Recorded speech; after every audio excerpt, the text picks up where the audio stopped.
I am so tired of being gaslit by the Democratic Party. Chair Ken Martin ran on the idea that he was going to do this huge autopsy of the election to analyze why we lost. And then it came out that they actually weren't going to talk about Joe Biden's age or whether or not he should have run again and all these other things. And now it just came out today that they actually just aren't going to release it at all, because that's what's going to help foster trust in our party, is not talking about the reason why we lost to a convicted felon, even after we spent $2 billion.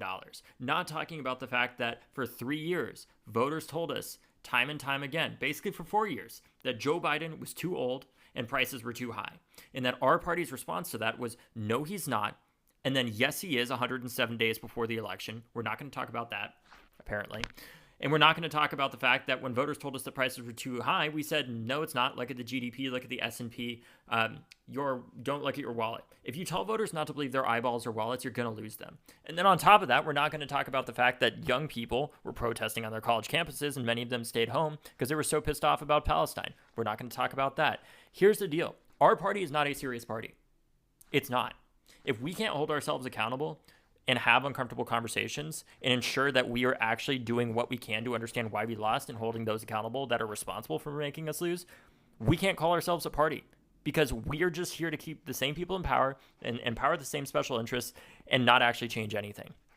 The good news is, though, there is a group of organizations like Leaders We Deserve, like Justice Democrats, like the Sunrise Movement, like Move On, like Indivisible, and others who are done with the status quo, that have announced plans to challenge Democratic incumbents to ensure that we are whipping our party into shape and that we're winning the majority. Because it doesn't matter if we're going out there and just saying, well, guys, we're not Republicans, come and vote for us because we're not as bad as them. That is a race to the bottom of the barrel.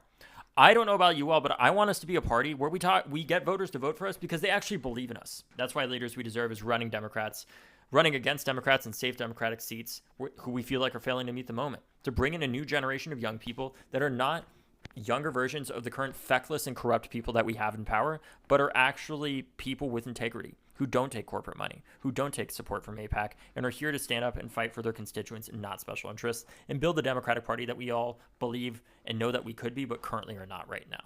Because it's not going to get solved by the current people in power.